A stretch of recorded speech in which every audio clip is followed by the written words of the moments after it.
اعوذ باللہ السمیع العلیم من الشیطان الرجیم من حمزه ونفخه ونفثه بسم اللہ الرحمن الرحیم وأن علیہ النشأة الأخرى وأنه هو أغنى وأقنى وأنه هو رب الشعرى وأنه أهلك عادا الأولى وثمود فما أبقى وقوم نوح من قبل إنهم كانوا هم أظلم وأطغى والمؤتفكة أهوى فغشاها ما غشى فبأي آلاء ربك تتمارى۔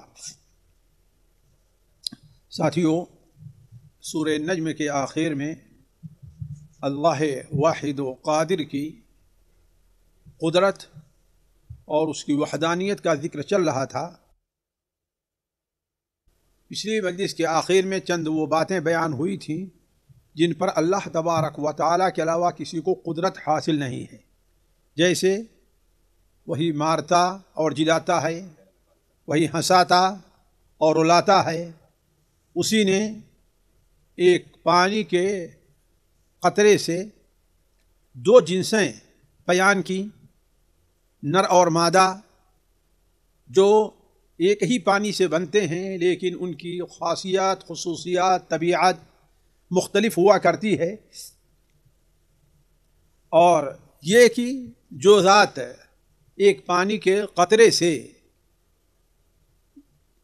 ایک انسان کو بنا سکتی ہے، وہ ذات اس پر بھی قادر ہے کہ دوبارہ اس انسان کو مارنے کے بعد، اس کے اوپر موت طاری کرنے کے بعد اسے دوبارہ زندہ کر دے۔ آگے اللہ تبارک و تعالیٰ کی قدرت ہی کا بیان ہے جس پر کسی اور شخص کو قدرت حاصل نہیں ہے۔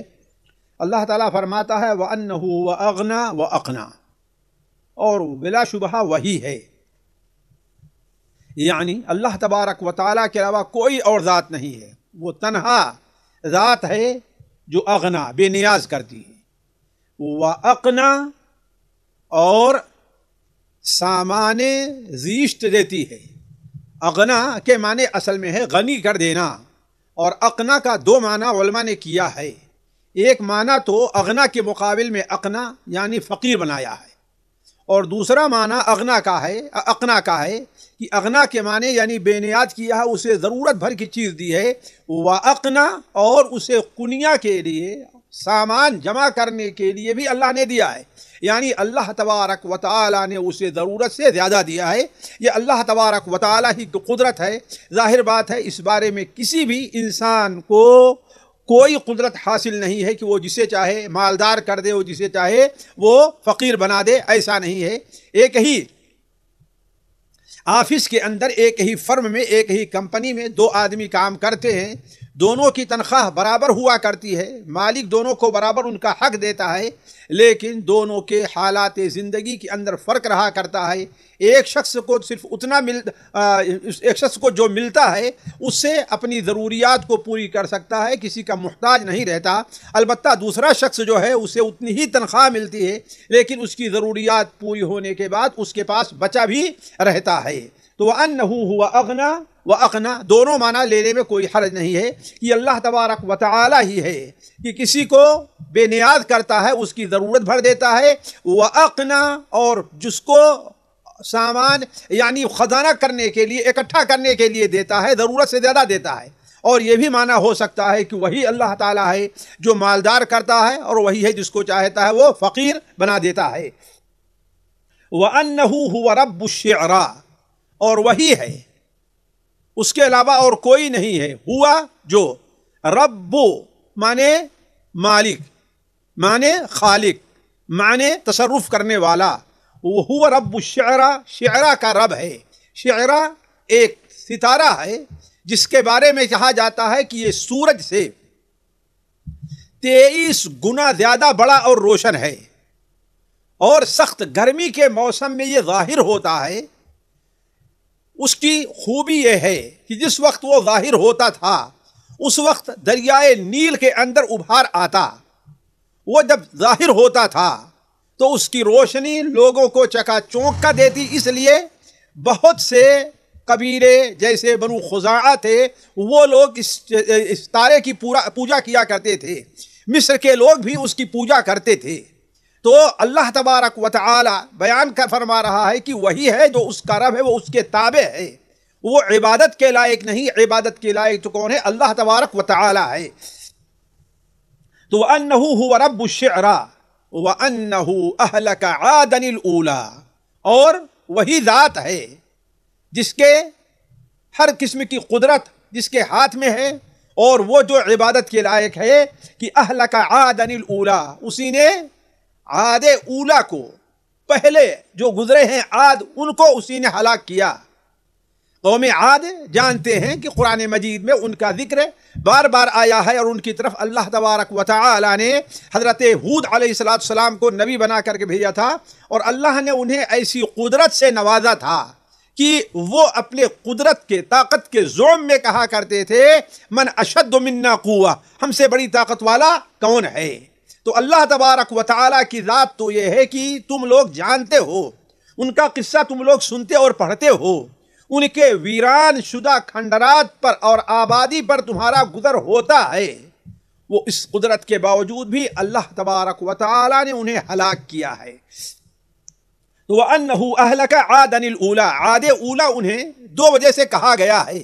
ایک وجہ سے تو یہ کہ یعنی اولا کے معنی یعنی پہلے، جو بہت پہلے گزر چکے ہیں، اور دوسرا عاد اولا اور عاد ثانیہ کے مقابلے میں تو کہا جاتا ہے کہ قوم عاد اولا تھی، اور ان کے بقایا جو لوگ تھے جو ایمان لائے حضرت ہود علیہ السلام پر، اور ان کی نسل بڑھی، انہی میں سے حضرت صالح علیہ السلام تھے جن کی قوم ثمود تھی، اور جو العلا کے علاقے میں مدائن صالح کے اندر وہ لوگ آباد تھے، تو انہیں عاد ثانیہ کہا جاتا ہے، واللہ عالم۔ تو وَأَنَّهُ أَهْلَكَ عَادًا الْأُولَى، وہی ذات ہے جس کی قدرت یہ ہے کہ اس نے عاد اولا کو ہلاک کیا، پہلے جو عاد گزر چکے ہیں ان کو اللہ تبارک و تعالی نے ہلاک کیا، جو اپنی قدرت کے زعم میں یہ کہا کرتے تھے کہ ہم سے بڑی طاقت والا کون ہے۔ تو اللہ تبارک و تعالی نے ان کے اوپر ایک لطیف سی مخلوق کو، ہوا کو بھیج کر کے اللہ تعالی نے انہیں ہلاک کیا، اور اس طریقے سے کہ اللہ تبارک و تعالی نے ہوا کو ان کے اوپر 7 رات اور 8 دن تک اللہ تبارک و تعالی نے ان کے اوپر مسلط رکھا، اور اتنی تیز ہوا چلتی رہی کہ وہ ہوا انہیں اوپر لے کر کے جاتی اور وہیں سے اٹھا کر کے انہیں پٹک دیتی سر کے بل، جس کی وجہ سے ان کے سر پچک جاتے اپنے جسم سے، ان کے سر کا ہتا پتہ نہ رہتا، اور ان کے جسم بڑے بڑے کھجور کے تنوں کے طریقے سے معلوم ہوتے، کأنہم اعجاز نخل خاویہ۔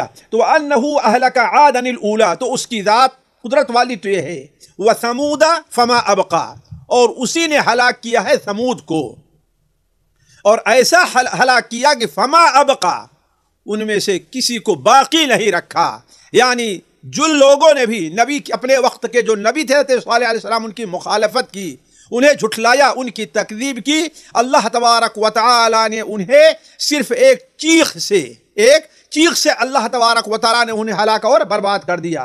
تو وَثَمُودَ فَمَا أَبْقَى وَقَوْمَ نُوحٍ مِّن قَبْلُ، اور ان سے پہلے قوم نوح کو بھی اللہ تعالی نے ہلاک کیا، ان سے کن سے؟ عاد اور ثمود سے پہلے قوم نوح کو۔ عاد اور ثمود کا ذکر اس لیے ذکر کیا ہے اللہ تعالیٰ نے، اس لیے کہ یہ عرب کے لوگ ان کو جانتے تھے، یہ عرب کے ہاں ان کا قصہ اور ان کی آبادی مشہور تھی، اس لیے ان کا ذکر پہلے فرمایا۔ تو وَأَنَّهُ أَهْلَكَ عَادًا الْأُولَى وَثَمُودَ فَمَا أَبْقَى وَقَوْمَ نُوحٍ مِّن قَبْلُ، اور ان سے پہلے قوم نوح کو ہلاک کیا۔ إِنَّهُمْ كَانُوا هُمْ أَظْلَمَ وَأَطْغَىٰ، إِنَّهُمْ كَانُوا، یہ لوگ، ہم اظلم و اتقا، بہت ہی زیادہ ظالم تھے اور بہت زیادہ حد سے تجاوز کرنے والے تھے۔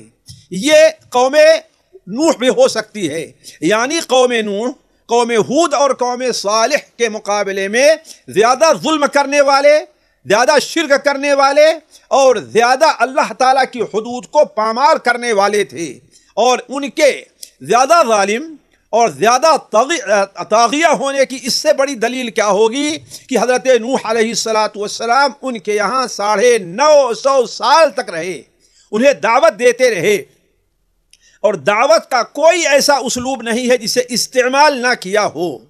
اللہ حضرت نوح علیہ السلام نے انہیں تنہا دعوت دی، بھرے مجمع میں دعوت دی، تقریر بھی کی ان کے سامنے علی الاعلان، الگ الگ بھی انہیں سمجھایا، ان کے بڑوں کو بھی بلایا، چھوٹوں کو بھی اللہ تعالیٰ کی طرف دعوت دی، لیکن 950 سال کی محنت کے باوجود ان میں سے بہت تھوڑے لوگ، وما آمن معه الا قلیل، ان کے اوپر ایمان لانے والے بہت تھوڑے لوگ تھے جو ایک کشتی میں سوار کیے جا سکتے تھے۔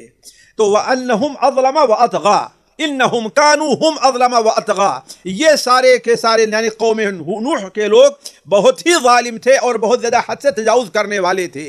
دوسرا معنی مفسرین نے یہ بیان کیا ہے وقوم نوح من قبل، یہاں پر ٹھہر جائیے، اور ان لوگوں سے پہلے قوم نوح یعنی قوم عاد اور قوم ثمود سے پہلے کون؟ قوم نوح۔ انہم کانوا، یہ سارے کے سارے قوم ہود، قوم صالح اور قوم نوح، اظلم و اطغیٰ، سارے کے سارے کیا تھے؟ بہت زیادہ ظالم اور بہت زیادہ حد سے تجاوز کرنے والے تھے۔ دونوں معنی اپنی جگہ پر صحیح ہو سکتا ہے، یعنی ہم اظلم و اطغیٰ کا تعلق یہ تینوں سے بھی ہو سکتا ہے، اور ہم اظلم و اطغیٰ کا تعلق صرف قوم نوح علیہ السلام سے بھی ہو سکتا ہے۔ تو وقوم نوح من قبل انہم کانوا ہم اظلم و اطغیٰ والمؤتفکۃ اہوا۔ والمؤتفکہ، قرآن مجید میں یہ لفظ کئی بار آیا ہے، مؤتفکات بھی اور مؤتفکہ آیا ہے۔ یہ کون سے لوگ ہیں ان کے بارے میں یہ متعین ہے کہ اصل مؤتفکہ کے معنی ہوتا ہے اجڑی ہوئی، ویران، اپنے سر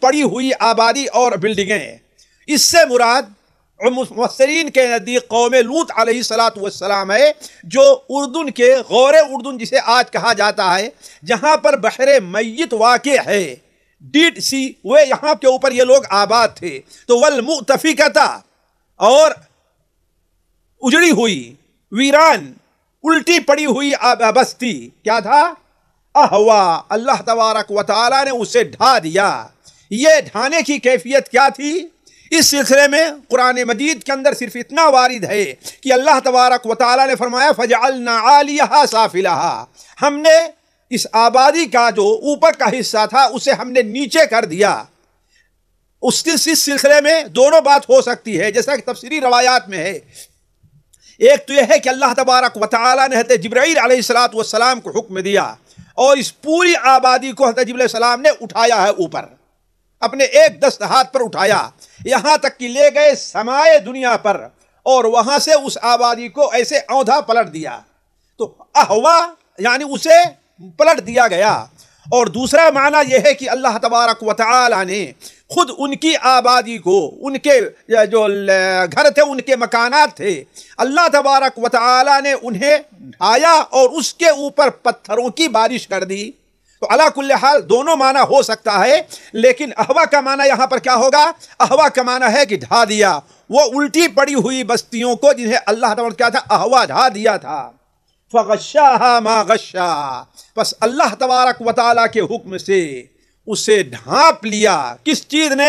ما غشا، جس چیز نے ڈھانپا، یعنی گویا کہ یہ بطور تعجب کے ہے کہ اللہ تبارک و تعالیٰ نے ان کے اوپر ایسا کہا جاتا ہے کہ ایسا پانی کالے رنگ کا آ گیا ان کے اوپر کہ وہاں پر کوئی چیز باقی نہیں رہی۔ تو فغشاها ما غشا فبأي آلاء ربك تتمارى، اللہ تبارک و تعالیٰ فرما رہا ہے کہ فبأي آلاء ربك تتمارى، پس تم لوگ اپنے رب کی، یا تو اپنے رب کی کن آیتوں کے بارے میں شک کرے گا، یا کن آیتوں کے بارے میں تو تتمارا، جھگڑا کرے گا۔ اللہ تبارک و تعالیٰ کی آلہ، یعنی آلہ سے مراد کیا ہے؟ نعمت ہے، چونکہ کافروں کا ہلاک اور برباد ہونا یہ بھی اللہ تبارک و تعالیٰ کی ایک نعمت ہے۔ کیوں؟ اس لیے کہ وہ لوگ اللہ تبارک و تعالیٰ کی زمین کو، جو پاک زمین ہے، اسے فساد کی، شرک کی، نجاست کے اڈے بنائے ہوئے تھے، تو گویا ان کا ہلاک ہو جانا بھی ان کے لیے، لوگ روئے زمین کے کہ اللہ تعالیٰ کی نعمت ہے۔ تو فبأي آلاء ربک، پس تم اپنے رب کی کن کن نشانیوں کو تتمارا، اس کے بارے میں شک کرو گے۔ گویا یہ چیز قریش کو متنبہ کیا جا رہا ہے کہ اللہ تبارک و تعالی نے تمہارے سامنے یہ واقعات جو بیان کیے ہیں، ذرا سوچو، ابھی تک اللہ تبارک و تعالی نے تمہارے اوپر جو ان قوموں کے طریقے سے عذاب اللہ نے نہیں لایا ہے، تو گویا یہ اللہ تبارک و تعالی کی تمہارے اوپر نعمت ہے۔ اس رسول کا آنا تمہارے لیے نعمت ہے کیوں؟ اس لیے کہ یہ رسول نہ آتا تو شرک اور کفر کے اندر پڑے رہتے۔ اس رسول کو آنے کے باوجود بھی اللہ تعالیٰ تمہیں مہلت دے رہا ہے، یہ بھی تمہارے لیے اللہ تبارک و تعالیٰ کی نعمت ہے۔ تو فَبِأَيِّ آلَاءِ رَبِّكَ تَتَمَارَىٰ، تم اللہ تبارک و تعالیٰ کی نعمتوں کو، کن کن نعمتوں کو تم جھٹلاؤ گے، یا نہیں جھٹلاؤ گے نہیں بلکہ شک کرو گے، یا تتمارا کے معنی کیا جائے کہ الجھتے رہو گے، یعنی اللہ تبارک و تعالیٰ کے نبیوں سے تم بحث حجت کرتے رہو گے۔ هَذَا نَذِيرٌ مِّنَ النُّذُرِ الْأُولَىٰ، ہادہ نذیر، یہ چیز کیا؟ یہ چیز ایک تو ہو سکتی ہے کہ اللہ کے رسول صلی اللہ علیہ وسلم نذیر، ایک ڈرانے والے ہیں، من النذر الاولیٰ، پہلے رسولوں کی طرح، پہلے ڈرانے والوں کی طرح، یعنی جس طریقے سے قوم عاد طرف حضرت ہود آئے ڈرانے والے، قوم سمود طرف حضرت صالح آئے ڈرانے والے، قوم نوح طرف حضرت نوح علیہ السلام آئے، متفقہ کی طرف حضرت لوط علیہ السلام آئے، انہی لوگوں کے طریقے سے یہ نبی بھی تمہیں ڈرا رہا ہے۔ اب اگر تم اس نبی کی بات کو نہیں مانتے ہو تو گویا تمہارے اوپر بھی اللہ کا عذاب آنے والا ہے۔ ایک معنی ہادہ کا تو یہ بھی ہو سکتا ہے، اور دوسرا معنی ہادہ کا علماء نے یہ کیا ہے، ہادہ سے مراد یہ تمہیں جو متنبہ کیا گیا، تمہارے سامنے توحید کے دلائل بیان کیے گئے، تمہارے سامنے اللہ تبارک و تعالی کی قدرتوں کو بیان کیا گیا، تمہارے سامنے ہلاک اور برباد ہونے والی ان قوموں کا تذکرہ ہوا جن کو تم جانتے ہو، تو ہذا نذیر من النذر الاولیٰ، پہلے کو طریقے سے گویا یہ بھی تمہارے لیے ایک نذیر، ڈرانے والی چیز ہے کہ اگر تم اپنے رسول کے اوپر ایمان نہیں لے آئے تو تمہارا انجام بھی ایسے ہوگا جیسے ان قوموں کا ہوا۔ اور تیسرا معنی علماء نے یہ بھی لیا ہے، جیسا شیخ ابن عثیمین نے ذکر کیا کہ ہذا سے مراد یہ قرآن مجید ہے، یہ قرآن مجید ہے جس سے تم پہلوں کے قصے کہا کرتے ہو، محمد اللہم صلی اللہ علیہ وسلم ان کا اپنا گڑھا ہوا کلام کہتے ہو، اس کے اوپر ایمان نہیں لاتے، تو یاد رکھو ہذا نذیر، یہ ڈرا رہا ہے تمہیں، متنبہ کر رہا ہے، من النذر الاولیٰ، جیسا کہ پہلے ڈرانے والی باتیں لوگوں کے پاس آ چکی ہیں۔ تو تینوں معنی یہاں پر ہو سکتا ہے، اور یہ بھی ہو سکتا ہے تینوں معنی ایک ساتھ لیا جائے، یعنی یہ رسول اور یہ مثالیں جو تمہارے سامنے دی گئی، یہ واقعات اور یہ دلائل اور یہ قرآن، نذیر من النذر الاولیٰ۔ لہذا اب کیا کرنا ہے تم کو؟ یاد رکھو، اگر تم ایمان نہیں لے آتے تو آزفت الآزفہ، آزفہ کے معنی ہوتا ہے بالکل قریب ہونا، آزفہ کے معنی بالکل قریب آ جانا، تو آزفت الآزفہ قریب ہو گئی ہے، قریب ہونے والی۔ آزفہ جنت قیامت کے صفاتی ناموں میں سے ایک نام آزفہ ہے، جیسا کہ اللہ تبارک و تعالی نے اس کا یہ نام اس سے پہلے سورہ المومن کے اندر بھی ذکر کیا ہے، تو یہاں پر بھی اللہ سورہ المومن کے اندر ذکر فرمایا اللہ تعالیٰ نے۔ تو آزفہ قیامت کے ناموں میں سے ایک نام ہے، تو آنے والی، قریب ہونے والی، قریب ہو چکی ہے، اس لیے کہ قیامت سے متعلق آپ لوگ جانتے ہیں کہ نبی صلی اللہ علیہ وسلم کے آنے کے بعد اب قیامت کے آنے میں کوئی درمیان میں کوئی دوسرا نبی نہیں آئے گا، اور جس شخص کی موت واقع ہو گئی گویا اس کے اوپر قیامت قائم ہو گئی۔ خود نبی صلی اللہ علیہ وسلم نے ارشاد فرمایا، بعثت انا والساعۃ کہاتین، میں اور قیامت دونوں اس طریقے سے بھیجے گئے ہیں، تھوڑا سا فاصلہ آپ نے رکھا۔ اسی لیے قرآن مجید میں جگہ جگہ قیامت کے قریب ہونے کا ذکر ہے۔ ابھی پچھلی سورت جو گزری ہے، اقتربت الساعۃ وانشق القمر، اللہ تعالیٰ نے بیان فرمایا ہے، اقترب للناس حسابهم وهم في غفلة معرضون يسألونك عن الساعة أيان مرساها لعل الساعة تكون قریبا۔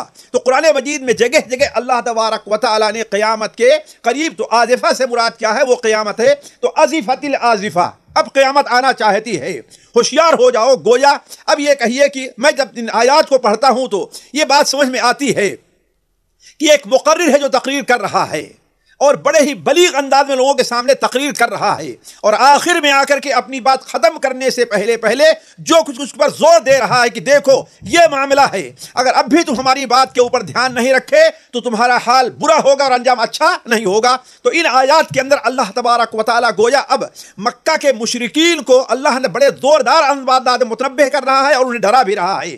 تو اللہ تعالیٰ فرماتا آزفت الآزفہ لیس لہا من دون اللہ کاشفہ، اللہ تبارک و تعالیٰ کے علاوہ کوئی اسے روکنے والا نہیں ہے۔ اللہ تعالیٰ کے علاوہ کوئی اسے روکنے والا نہیں ہے. لیس لہا، اور دوسرا معنی یہ ہو سکتا ہے، ہوتا ہے لیس لہا، نہیں ہے اس کے لیے اللہ کے علاوہ کوئی اس کا وقت معلوم کرنے والا. یعنی قریب تو ہے، بہت ہی قریب ہے، اس لیے کہ انسان ایک ٹرین پر سے جا رہا ہو، اسے معلوم ہو کہ ہمارا اسٹیشن قریب ہے لیکن پتہ نہیں کب آ جائے، تو وہ کس حساب سے اہتمام سے اپنی تیاری کرے گا، اور پہلے ہی جا کر کے ہو سکتا ہے 2-3 اسٹیشن پہلے ہی جا کر کے اپنا کھڑا ہو جائے. تو اللہ فرماتا ہے لیس لہا من دون اللہ کاشفہ، اللہ کے علاوہ کوئی اس کو جاننے والا، کوئی اس کے حالت کو کھولنے والا، کشف کے معنی کیا ہوتا ہے؟ کھولنا، حالت کو کھولنے اور پہچاننے والا کوئی نہیں ہے. یا کاشفہ کے معنی ہوتا ہے امن یکشف سوء، کون ہے جو برائی کو دور کرے، یعنی اس سے کوئی بچانے والا نہیں. یہ دونوں معنی ہو سکتا ہے. تو لیس لہا من دون اللہ کاشفہ، اللہ تبارک و تعالی کے علاوہ اس سے کوئی بچانے والا نہیں ہوگا. یعنی جب یہ قیامت آ جائے گی جو بہت قریب ہے، تو اس وقت اللہ تبارک و تعالی کی پکڑ سے تمہیں کوئی بھی بچا نہیں پائے گا. تو افمن ھذا الحدیث تعجبون، اس زور بیان کو دیکھیے. افمن ھذا الحدیث تعجبون، کیا تم اس بات سے تعجب کرتے ہو، یعنی تعجب کرتے ہوئے انکار کرتے ہو کہ یہ ہمارے جیسے بشر کے اوپر یہ کتاب کیسے نازل ہو گئی؟ یہ محمد، اللہم صلی علی محمد، ہماری ہی جیسے انسان تو ہیں، انہیں اللہ نے زیادہ مال بھی نہیں دیا ہے، کوئی جائیداد بھی نہیں دی ہے، انہیں کوئی بڑی حکومت بھی حاصل نہیں ہے، ان کے ساتھ فرشتے بھی نہیں ہیں، اس کے باوجود یہ کیسے ہمارے رسول ہو سکتے ہیں؟ نعوذ باللہ من ذالک. تو اللہ تعالیٰ فرماتا ہے افمن ھذا الحدیث، کیا تم اس بات سے تعجبون، تعجب کرتے ہو، وتضحکون، اور ہنستے ہو. اس لیے کہ دیکھیے، کسی کی بات کے انکار کے لیے، نہ ماننے کے لیے 2 اسلوب لوگ اختیار کرتے ہیں. ایک اسلوب تو انکار کا ہوتا ہے، اور دوسرا اسلوب اسے مذاق بنا لینا اور اس کا مذاق اڑانے پر ہوا کرتا ہے، اور دونوں معنی ہوتے ہیں انکار کرنے کے، یعنی اسے ماننا نہیں ہے. تو تعجبون سے اشارہ ہے کہ تم لوگ تعجب کرتے ہو، انکار کر رہے ہو، اسے قبول نہیں کرتے ہو. اور دوسرا معنی تضحکون، یعنی گویا تم اس کا مذاق اڑا رہے ہو، جیسا کہ قرآن مجید میں اللہ تبارک و تعالی نے جگہ جگہ اس بات کا ذکر کیا ہے. ان الذین اجرموا كانوا من الذین آمنوا يضحكون واذا مروا بهم يتغامزون. تو یضحکون کا معنی یہ ہے کہ یعنی تم اس رسول سے، رسول جو دعوت دیتا ہے اس سے، رسول پر جو ایمان لاتے ہیں ان سے، ان کے اوپر تم کیا ہے؟ ہنستے ہو. یعنی گویا کی رسول کی تعلیمات کو تم سنجیدگی سے نہیں لیتے، عقل اس کے بارے میں اپنی استعمال نہیں کرتے، بلکہ اسے ایک تماشا بناتے ہو. تو افمن ھذا الحدیث تعجبون وتضحکون ولا تبکون، حالانکہ اور تم روتے نہیں ہو، حالانکہ یہ کتاب وہ ہے، رسول کی تعلیم وہ ہے کہ اسے سن کر کے، اسے پڑھ کر کے لوگوں کو رونا چاہیے. لوگوں کیوں؟ کس بارے میں؟ اولاً تو جس چیز سے متنبہ کر رہا ہے، ڈرا رہا، اس کے خوف سے. ثانیاً اپنی کوتاہی اور اپنی کمی سے جو اب تک ہوتی رہی ہے، تو بجائے اس کے کہ تم لوگ رو، کیا کر رہے ہو؟ ہنس رہے ہو. وَأَنْتُمْ أَفَمِنْ ھذَا تَعْجَبُونَ وَتَضْحَكُونَ وَلَا تَبْكُونَ وَأَنْتُمْ سَامِدُونَ، اور اسی کے ساتھ ساتھ تم کیا کر رہے ہو؟ سامدون، اعراض کر رہے ہو. یا سامدون تم غافل ہو، یا لہو و لعب کے اندر مشغول ہو. اس لیے کہ سمدہ کے معنی جو ہوتا ہے اعراض کرنا، اور گانا، غنا کے معنی بھی آتا ہے گانا گانے کے. اسی لیے امام قرطبی رحمہ اللہ نے لکھا ہے کہ قرآن مجید میں 3 آیات ایسی ہیں جن سے غنا کی حرمت کے اوپر استدلال کیا ہے علماء نے. پہلی آیت جو ہے وہ پہلی آیت ہے وہ سورہ بنی اسرائیل میں، وَاسْتَفْسِدْ مَنِ اسْتَطَعْتَ مِنْهُمْ بِصَوْتِكَ وَأَضْرِبْ عَلَيْهِمْ بِخَيْلِكَ وَرَجِلِكَ. مفسرین کہتے ہیں بصوتک، اپنی آواز، اپنی آواز سے مراد کیا ہے؟ وہ گانا گانا ہے.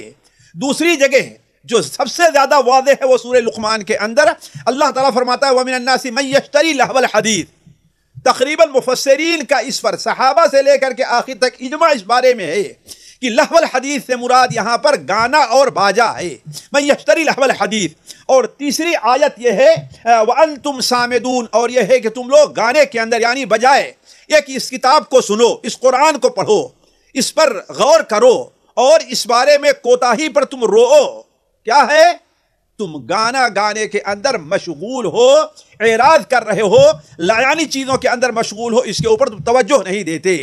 لہذا فاسجدوا للہ واعبدوا، بس تم اللہ تبارک و تعالی کے لیے سجدہ کرو، واعبدوا اور اس کی عبادت کرو.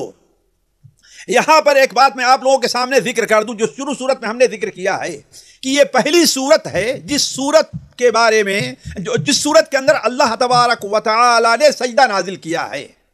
حالانکہ سب سے پہلی صورت نازل ہونے والی کون؟ اقرا باسم ربک الذی خلق ہے، لیکن سب سے پہلے اس کی 5 آیتیں نازل ہوئی ہیں. اس کے آخر جو سجدہ ہے وہ بہت بعد میں نازل ہوا ہے، لیکن جو سجدہ قرآن کا نازل ہوا ہے وہ کون ہے؟ وہ اسی سورہ النجم کے اندر ہے. اسی لیے صحیح بخاری میں حضرت عبداللہ ابن مسعود رضی اللہ تعالیٰ عنہ نے بڑے واضح طور پر فرمایا ہے کہ پہلی صورت جس کے اندر سجدہ نازل ہوا وہ النجم ہے. اللہ کے رسول صلی اللہ علیہ وسلم نے اسے ہمارے اوپر بھرے مجمع میں اس کی تلاوت فرمائی، خواہ حرم کے اندر ہو یا کہیں پر اور اس مجلس کے اندر مسلمان بھی موجود تھے اور مشرکین بھی موجود تھے. حضرت عبداللہ ابن مسعود بیان فرماتے ہیں کہ جب آپ صلی اللہ علیہ وسلم اس آیت کے اوپر پہنچے وَأَنْتُمْ سَامِدُونَ فَاسْجُدُوا لِلَّهِ وَاعْبُدُوا، تو آپ نے سجدہ کیا اور سارے کے سارے لوگ سجدے میں گر گئے، حتیٰ کہ مسلمان اور مشرک جو تھے سارے کے سارے سجدے میں گر گئے ہیں. صرف ایک مشرک امیہ نامی اس نے سجدہ نہیں کیا، لیکن اس نے کیا کیا؟ زمین سے مٹی اٹھایا، اپنے ہاتھ پر رکھا اور اس پر سجدہ کیا. یعنی اسے اتنا کبر تھا جس کا نتیجہ یہ ہوا کہ اللہ تبارک و تعالی نے اسے بعد میں بھی توبہ کی توفیق نہیں دی اور غزوہ بدر کے اندر وہ مقتول ہوا. اس کے علاوہ جتنے مشرکین تھے سارے کے سارے سجدے کے اندر گر گئے. اور جو بات سمجھ میں آتی ہے وہ یہ ہے کہ مشرکین نے قرآن کے احترام میں سجدہ نہیں کیا، بلکہ اس کی وجہ تھی کہ قرآن کا یہ بیان اتنا زوردار تھا اور اتنا متاثر کرنے والا تھا کہ جب اللہ کے رسول صلی اللہ علیہ وسلم اس آیت کے اوپر پہنچے کہ ازفت الازفہ لیس لها من دون اللہ کاشفہ افمن هذا الحدیث تعجبون وتضحکون ولا تبکون فاسجدوا للہ واعبدوا، تو اپنے پر کنٹرول نہیں کر پائے.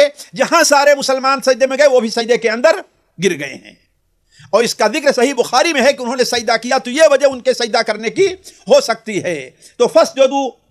اور دوسری بات یہ ہے کہ بظاہر یہ خطاب مسلمانوں سے کیا جا رہا ہے، فاسجدوا للہ واعبدوا، یعنی اس قرآن کے ساتھ اس کا مذاق اڑانا، اس کا انکار کرنا اور قرآن کے بجائے گانے باجے دوسری چیزوں میں مشغول ہو جانا، یہ ان کا کام ہے. تمہارا کام نہیں ہونا چاہیے.